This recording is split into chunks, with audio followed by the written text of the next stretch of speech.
Hello, I'm Stephen Monkey Mason, and welcome to Fast Forward Reviews.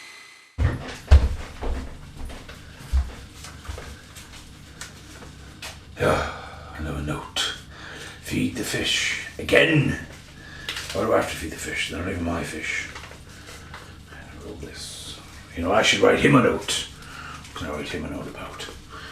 Make me a coffee, make me a joint. What's crumbs? You can mop the floor. Get this right. Yeah, I'm gonna write him a note. I put this down. What can I get him to do?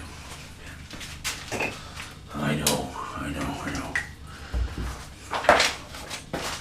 I know exactly what to get him to do.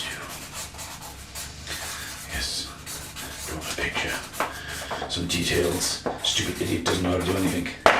Right, there, look for you. Right, let's go outside and get this finished.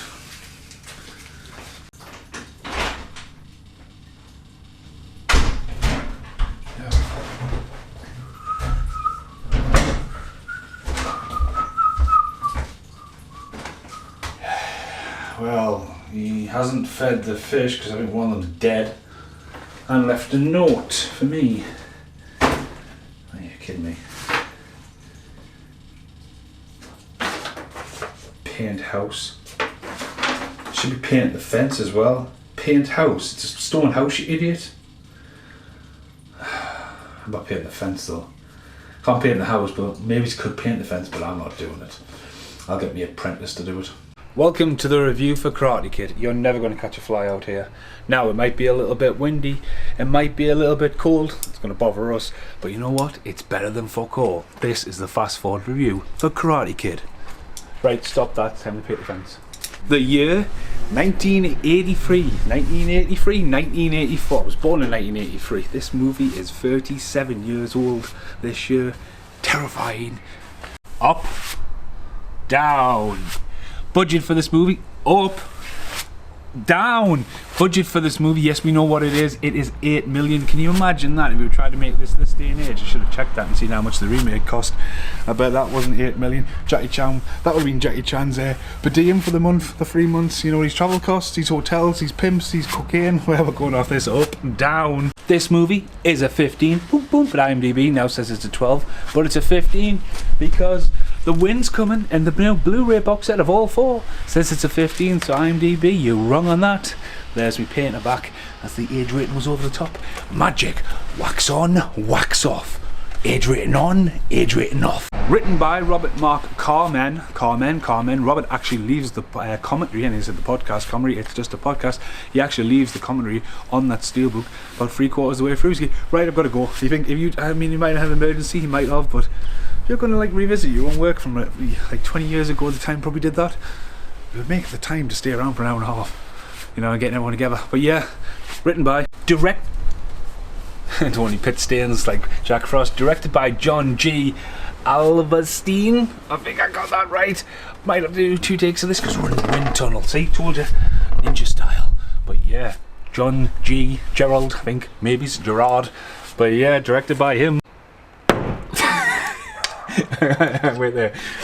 Starring Ralph Macchio. Is that his name, Ralph? Macchio. Ralph Macchio, yep. Danielson. And Pat Morita as Mr. Miyagi. Go for it. Jump cut. I was meant to mention King Python, King Cobra. That's the one. I was going to get that wrong when I mentioned Mr. Miyagi. But yeah, Mr. Miyagi. She was in Hollow Man and came in Back to the Future 2. Elizabeth Shue. Martin Cove. With Larry Drake, in Darkman. Randy Heller, who's an actual woman. It's just the whole Randy. You think Randy Orton? Oh, get that wind going. Time, patience. Focus. Energy. You can do this. Go on. Time will tell. Time. Okay, calm down. Calm down. and the now legendary William, also known as Billy, Zabka. Cobra Kai. God damn it. Focus. Energy. Whew. It's on for 2 hours and 6 minutes. Would have been a little bit longer if someone wasn't making a joint and it got cut. Yes, I'm talking about you. So what are the films longer for smoking a spliff? What's wrong with that, huh? You just get back to what you're doing, you fucking idiot. So yeah, 2 hours, 6 minutes. It's that moment in the video where the script goes and basically let's get ready to wing it. So in the aftermath of the one and only legendary Rocky, you know, before he was, well, he was Balboa there, but yeah, Rocky came along, massive hit. Boxing, karate was in pop culture. Now I say that if you go back to Jaws, when they're going around karate chopping the fences, and it's just a little bit in the background that he's kicking off, hey, these people are chopping up my fences.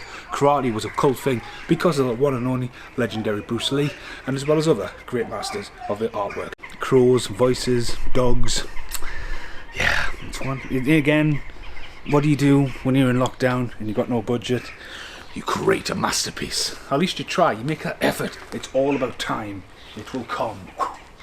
Anyway, although Bloodsport, cutting in there very briefly, although Bloodsport is based loosely on a true story, the 80s montage and the lot of cheese, there was a time for Karate Kid. So yeah, the idea of this being a clone, maybes, but again, it was for a new generation, taking in the karate element, bringing it in there, and creating a father-son relationship, creating a relationship with the mom raising up a single child, the art of bullying. There's so much stuff that this tiptoes around, rather than just a Rocky clone. It takes what Rocky made Rocky by the fight, but it's the backbone of the story that's made Karate Kid now a cultural, iconic movie. I can't believe that a week ago was when we filmed the Jack Snow. It was probably even less than a week ago, and about 3 weeks ago it was when I filmed the Ski Patrol one, and that apple is still out here. Focus until nothing hurts you with your meditation. So now as the bus goes past in the background, yes, Karate Kid was a massive hit that had sort of a ricochet into the 80s with Bloodsport and other clones. No Surrender. So it was a big hit, but what's really the movie about? So the story is a kid and his mum take a massive trip from New Jersey all the way to the sunny side sounds of the California setting. Danielson, when his bike, you know, his mum, sort of kind of makes friends and joins a party, but it doesn't go well. Should have really got the ghetto blaster down from the attic, you know, from the Monty's music video, but yeah, he doesn't really get it down and sort of likes this girl, but then the ex-boyfriend likes the girl still, and then there's a bit of whoa, but then it doesn't go to plan, does it? Now as night times falls on the beach, there's a battle, which has a little bit of early Lost Boys before it was the Lost Boys, you know what I mean? Biker gangs. And yeah, he falls in with the wrong crowd. Or as I should say, falls against the wrong crowd, is basically he starts getting bullied, but what's really good and inspiring about Daniel, he doesn't care. He is literally going to like, alright, you're going to bully us, I'm going to give you attitude, you're going to go for a wee dressed as a skeleton, I'm going to have a shower curtain on and I'm going to hose you down and then run away, and you know what I mean, I'm going to antagonize it, I'm going to go, no surrender. Another cheap plug to a dangerous place. Yeah, budget for 8 million went well, but anyway, back to that, he gets saved by Mr. Miyagi. He just happens to be the handyman. Yeah, I'm totally in the darkness. I'm just a silhouette. It's like playing Limbo. But yeah, he basically finds a new mentor, a new friend, a new father figure, Mr. Miyagi, who's going to teach him the art of karate, only in self-defense. So along with his new mentor, he basically tries to confront the bullies, but they're like taking no mercy, take no prisoners, strike hard, strike fast kind of thing. It is the Cobra Kai, and the only way to settle it is in a tournament. It's good versus bad. Well, we thought it was good versus bad until decades later when we would see the other side of the story, but for now it's a fight for honour. Fun fact about this new video, the next door's got a new dog. We want a dog, but no, next door's got a dog. Yappison, that's what he's called. Anyway, next fun fact. Other fun fact. Oh, I've lost my script. Hang on, wait there. I know what the fun fact is, though. The other fun fact is wait, wax on, wax off. Wax on, wax, shut up, crow. Next, I was going to say, fun fact is Ralph Macchio has no sense of smell, and pretty much collected every prop from the movie, including the car, including the medal, including these headbands. Yeah, wax on, wax off. Okay, so this is what I think about the movie. It's a cultural, iconic movie. The original, its sequel, the follow-up, and then the fourth one you can go, that's when VHS really became a factor. But if you look back at the original, what it has, the characterizations, the fatherhood, the friendship, this soundtrack is so 80s cheese. And yes, it borrows from Rocky, but it also inspired other films, like I said before, with Bloodsport, No Surrender. It became a massive thing. And a lot of people relate it to the relationships with Mr. Miyagi, with his mum, with the school bullying. And then, you know, it warranted a sequel where they would take it abroad, and then they would come back and sort of make a sort of a remake, a sort of reimagine of the first one, and sort of wrapped it up. Now Mr. Miyagi would return in the next Karate Kid, again for the era of VHS, and that's where it left. Until now, when we've had Cobra Kai, and Cobra Kai has done something that is so amazing, because so many people want to remake movies from the 80s. You see a remake made after 10 years, and it's just stupid. This film has been in such the cultural minds and brought it from generation to generation, and inspired so many people, that the fact that with Cobra Kai, it's revisiting that, and it's bringing back the actors, and it's got the nostalgia, it's got the fucking Hitchcock's birds coming in there, it's got all these things, and now it's back again, and they haven't had to remake Karate Kid. Well, they tried it, didn't they? I've totally forgot about the Jaden Smith one. But again, it's kind of like people like, go, right, this is what we want, nostalgia. There's so much love and respect for this movie, and that's why you've got to literally take a bow of it and go, that's class. You know what I mean? It's so quotable, and I'm not jumping around here, because obviously we're losing light out here already. We've already broke the light, and we've got a nice little climax ending. But, Britt, you enjoy it as well, don't you? Oh yes. Oh yes, it's inspiring. Since I was little. Since I was little, but watching her raving on the TV, going, come on, and like, haven't you seen this film about 10 million times? Oh yes, but again, it's funny. It should be seen at a young age and grow up with it as well. For a film that's nearly 40 years old now, it looks stunning on Blu-ray. Definitely check out the comedy they've done on it. And obviously, if you haven't seen Cobra Kai, by the end of season 2 of Cobra Kai, you're like ready.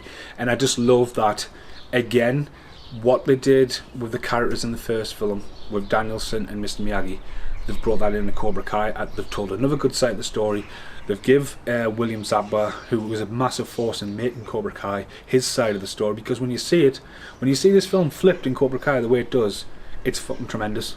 And that's brilliant writing. And again, it's, look at the time in making it right. It wasn't going to be a movie, and they've now made a completely amazing series that spawned off, and no one can wait for season 4. Fuck off COVID, we'll get season 4 when we can get filmed.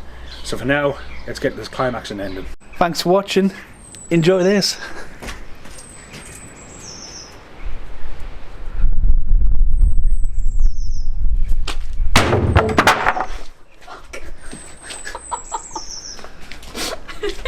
My hand hurts.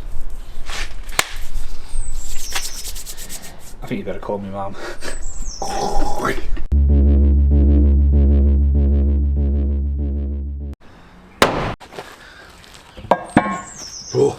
Why have you got the glove on? You're going to look like that kid from fucking Twin Peaks who gets the hand stuck on, the glove stuck on his hand and starts knocking people out like...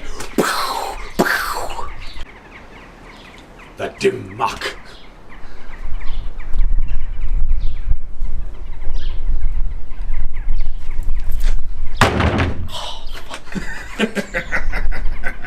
Again! Directed by John G. Yeah, that's an outtake for you. So, Mr. No, what are we having for tea? I'm hungry. Good old no. At the very end of the video. Thanks for watching.